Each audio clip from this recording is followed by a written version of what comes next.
Hello friends, എല്ലാവർക്കും സുഖമല്ലേ? അപ്പോൾ ഇന്ന് ഞാൻ വന്നിട്ടുള്ളത് നമ്മുടെ മുഴപ്പിലങ്ങാട് ബീച്ച് വാക്ക് വേ ഓപ്പൺ ആയത് എല്ലാവർക്കും അറിയാലോ. അപ്പോൾ അതൊന്ന് കാണാൻ വേണ്ടിയിട്ടാണ്. അപ്പോൾ ഞാൻ ഓപ്പണിംഗ് ടൈമിൽ ഇവിടെ ഉണ്ടായിട്ടില്ല, ബാംഗ്ലൂരായിരുന്നു. അതുകൊണ്ട് തന്നെ ഓപ്പണിംഗ് ടൈമിൽ എനിക്ക് എത്താൻ പറ്റിയിട്ടില്ല. അടിപൊളിയായിരുന്നു എന്ന് എല്ലാവരും പറഞ്ഞിരുന്നു. നമ്മളിപ്പം നടക്കാൻ സ്റ്റാർട്ട് ചെയ്തിട്ടുള്ളത് എടക്കാട് നിന്നാണ്. അപ്പോൾ എടക്കാട് ടു മഠം വരെയാണ് ഇതിൻ്റെ എൻഡിങ് വരുന്നത്. അപ്പോൾ കണ്ട അടിപൊളി വ്യൂ ആണ്. നമ്മളിപ്പം പുറത്ത് എവിടെയെങ്കിലും ഏതെങ്കിലും ഒരു രാജ്യത്തോ അല്ലെങ്കിൽ ഏതൊരു സ്ഥലത്ത് പോയി കഴിഞ്ഞാൽ അവിടെ കിട്ടുന്ന ആ ഒരു ഫീൽ ഉണ്ടല്ലോ, അതാണിപ്പോൾ ഇവിടെ ഉള്ളത്. ഏഷ്യയിലെ തന്നെ നമ്പർ 1 ബീച്ചായ മുഴപ്പിലങ്ങാട് ബീച്ചിലാണ് ഈ ഒരു വാക്ക് വേ സ്റ്റാർട്ടായിട്ടുള്ളത്. എന്താ പറയുക, ഈ ഒരു ആംബിയൻസും അവരെ ആ ഒരു ക്രിയേറ്റിവിറ്റിയും ഒക്കെ അടിപൊളിയാണ് കേട്ടോ. ഏർലി മോർണിംഗും അതുപോലെ തന്നെ വൈകുന്നേരമൊക്കെ ഇവിടെ വന്നിട്ട് ഇരിക്കാനുണ്ടല്ലോ, സൂപ്പറാണ്. ഇതിനോളം രസം വേറെ ഒന്നും ഉണ്ടാവില്ല കേട്ടോ. നിങ്ങൾ കുട്ടികളൊക്കെ ആയിട്ടാണ് വരുന്നുണ്ടെങ്കിൽ മഠത്തുനിന്ന് സ്റ്റാർട്ട് ചെയ്യുന്നതായിരിക്കും നല്ലത്. കാരണം അവിടെ നല്ല പാർക്കും കാര്യങ്ങളൊക്കെ ഉണ്ട്. നമ്മളിപ്പോൾ അത് അറിയാത്തതുകൊണ്ട് ഞാൻ ആദ്യമായിട്ടല്ല വരുന്നത്, അതുകൊണ്ട് തന്നെ എടക്കാട് നിന്നായിരുന്നു സ്റ്റാർട്ട് ചെയ്തിട്ടുള്ളത്.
ഗായ്സ്, ഇവിടെ നടക്കാനാണെങ്കിലേ ഒരു 1.5 മണിക്കൂർ നടക്കണം.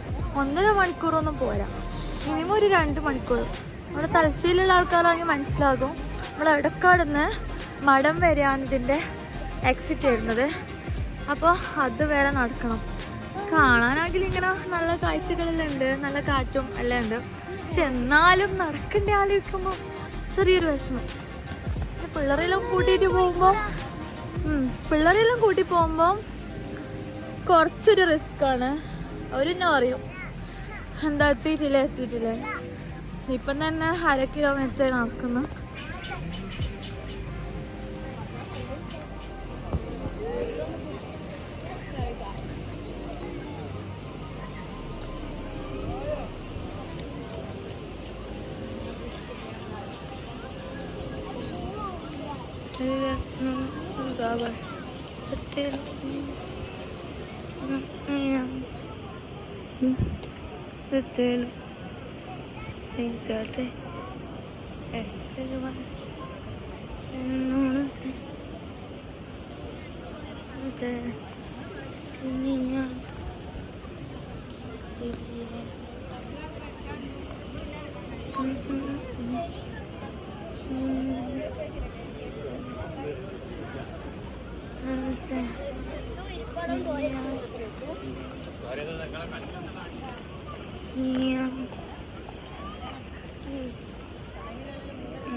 ഇവിടെ രാത്രി വന്ന അടിപൊളിയായിരിക്കും കേട്ടോ. എന്താണെന്ന് വെച്ചാൽ ഫുള്ള് ലൈറ്റും കാര്യങ്ങളൊക്കെ ആയിട്ട് നല്ല രസമുണ്ടാവും.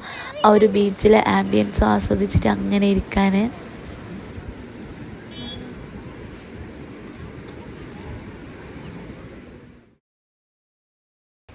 അപ്പോൾ കുറേ നടന്നേരം മക്കൾ പറഞ്ഞ ഐസ്ക്രീം വേണമെന്ന്, അങ്ങനെ ഐസ്ക്രീം വാങ്ങിക്കാൻ പോവാണ്. പിന്നെ ഈ ഒരു വാക്ക് വേൻ്റെ പ്രത്യേകത എന്ന് വെച്ചാൽ നമുക്ക് ഇവിടുന്ന് ബീച്ചിലേക്ക് ഇറങ്ങാനുള്ള ആ ഒരു സ്പേസ് ഉണ്ട് കേട്ടോ. കുറച്ച് നടന്നു കഴിയുമ്പം നമുക്ക് ബീച്ചിലേക്ക് ഡയറക്റ്റ് ഇറങ്ങാനുള്ള ഒരു സ്പേസ് അവർ ഇടയ്ക്കിടയ്ക്ക് കൊടുത്തിട്ടുണ്ട്. ഫ്രണ്ട്സ്, നല്ല അറ്റ്മോസ്ഫിയർ ആണ് കേട്ടോ ഇവിടെ. നല്ല കാറ്റും ഇതൊക്കെ കൊണ്ടിങ്ങനെ നിൽക്കാൻ തന്നെ ഭയങ്കര രസമാണ്. പിന്നെ എൻ്റർടൈൻമെൻറ്റ് ചെയ്യാനിങ്ങനെ പാട്ടും കാര്യങ്ങളൊന്നുമില്ല കേട്ടോ. പിന്നെ ഇവിടെ ഒരു ഫെസ്റ്റ് നടക്കുന്നുണ്ട് മഴപ്പിലങ്ങാടിൽ. നമ്മുടെ ഈ ഒരു വാക്ക് വേൻ്റെ ഫെസ്റ്റ് നടക്കുന്നുണ്ട്. അത് ഇതിൻ്റെ ലാസ്റ്റ് എൻഡിങ്ങിലാണ് വരുന്നത് കേട്ടോ. ഈ ഇങ്ങനെ ഈ ഒരു കാറ്റും ഇതൊക്കെ കൊണ്ട് നടക്കാനുണ്ടല്ലോ, നല്ല സുഖമാണ്. പാർക്കെത്തി, വാക്ക് വേയുടെ പാർക്ക് ഇത് ലാസ്റ്റ് എൻഡിങ്ങിലാട്ടോ. പക്ഷെ മടത്തുനിന്നൊക്കെ വരുന്നതാണെങ്കിൽ ഫസ്റ്റ് ഈ ഒരു പാർക്കൊക്കെ കളിച്ചിട്ട് കുട്ടികൾക്കൊക്കെ വരാം. അല്ലാണ്ട് ഇടക്കാടുന്ന് സ്റ്റാർട്ട് ചെയ്യുന്നുണ്ടെങ്കിൽ കുറച്ച് നടക്കണം കേട്ടോ. ഏകദേശം ഒരു കിലോ ഒരു അരമണിക്കൂറെങ്കിലും നടക്കണം.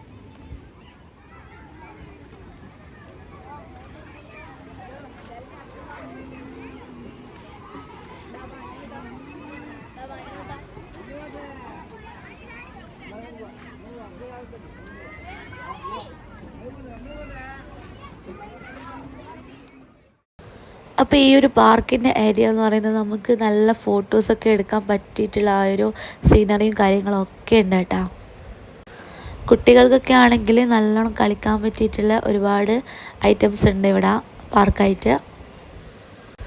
അതുകൊണ്ട് തന്നെ ബോറടിക്കൂല മക്കളെയും കൂട്ടിയിട്ട് വന്നാൽ. പിന്നെ ഇവിടെ കയറാൻ എൻട്രി ഫീസൊന്നുമില്ല കേട്ടോ, ഫ്രീ ആണ്.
പാർക്ക് കണ്ടേരം പിന്നെ മക്കൾ വിടുന്നില്ല, വരുന്നേ ഇല്ല കേട്ടാ.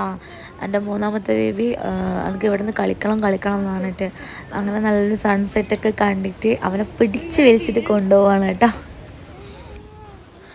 ഇവിടെ വരുന്നവരോട് എനിക്കൊരു റിക്വസ്റ്റേ ഉള്ളൂ. എന്താണെന്ന് വെച്ചാൽ നമ്മൾ ഇവിടുന്ന് കഴിക്കുന്ന ഓരോ ഫുഡിൻ്റെയും അതുപോലെ നമ്മളെ ഐസ്ക്രീമൊക്കെ കഴിച്ചതിൻ്റെ കവേഴ്സ് ഉണ്ടാവുമല്ലോ, അപ്പോൾ അതൊക്കെ ഡസ്റ്റ്ബിന്നിൽ തന്നെ ഇടാൻ സൂക്ഷിക്കുക കേട്ടോ. കാരണം നമുക്ക് ഇത്രയും നല്ല സ്പേസ് ഒരുക്കിയ ഈ ഒരു ഗവൺമെൻറ് നമ്മൾ അത് വൃത്തിയാക്കേണ്ട കടമ നമുക്കാണല്ലോ. അതുകൊണ്ട് തന്നെ നമ്മൾ കഴിച്ച ഭക്ഷണത്തിൻ്റെ വേസ്റ്റ് നമ്മൾ തന്നെ വേസ്റ്റിലിടുക, നിലത്ത് ഇടാണ്ടിരിക്കുക കേട്ടോ. അപ്പോൾ ലാസ്റ്റ് എൻഡിങ് ആയതോടുകൂടി ഇതുപോലത്തെ കുറേ ശില്പങ്ങളൊക്കെ കാണാൻ പറ്റിയിട്ടുണ്ട്. അതുപോലെ തന്നെ ഇവിടെ ഇനിയും പുതിയ പുതിയ എന്തെല്ലോ കാര്യങ്ങളൊക്കെ കൊണ്ടുവരുമെന്നാണ് പറയുന്നത്. ഈ ഒരു വാക്ക് വേയിൽ എന്താണെന്ന് നമുക്ക് വഴിയേ കാണാം. അപ്പോൾ ലാസ്റ്റ് എക്സിറ്റിൽ നമുക്ക് ഫസ്റ്റ് കാണാൻ പറ്റുന്നത് ഈ ഒരു തെയ്യത്തിൻ്റെ ഈ ഒരു ശില്പമാണ് കേട്ടോ. നല്ല ഭംഗിയിൽ സെറ്റ് ചെയ്തിട്ടെടുത്തിട്ടുണ്ട്. അപ്പോൾ ഇത്രയേ ഉള്ളൂ ഇന്നത്തെ വീഡിയോ. അപ്പോൾ വിശക്കുന്നൊക്കെ ഉണ്ടെങ്കിൽ ഇവിടെ എൻട്രൻസിൽ തന്നെ ഉണ്ട് കഴിക്കാനൊക്കെ കടികളും എല്ലാം ഉണ്ട് കേട്ടോ. അപ്പോൾ ഫ്രണ്ട്സ്, ഇത്രയുള്ള വീഡിയോ. നിങ്ങൾ മുഴപ്പിലങ്ങാട്, കണ്ണൂർ ആ ഭാഗത്തുള്ള ആൾക്കാരൊക്കെ ആണെങ്കിൽ ഈ ഒരു വാക്ക് വേ വിസിറ്റ് ചെയ്യുക, അടിപൊളിയാണ്. അപ്പോൾ ഫ്രണ്ട്സ്, വീഡിയോ ഇഷ്ടമായിട്ടുണ്ടെങ്കിൽ ഒന്ന് ലൈക്ക് ചെയ്യാനും ഷെയർ ചെയ്യാനും നമ്മുടെ ചാനൽ സബ്സ്ക്രൈബ് ചെയ്യാനും മറക്കരുത്. മറ്റൊരു നല്ലൊരു വീഡിയോയുമായി വീണ്ടും കാണാം. അതുവരേക്കും bye from Banus world. Thank you.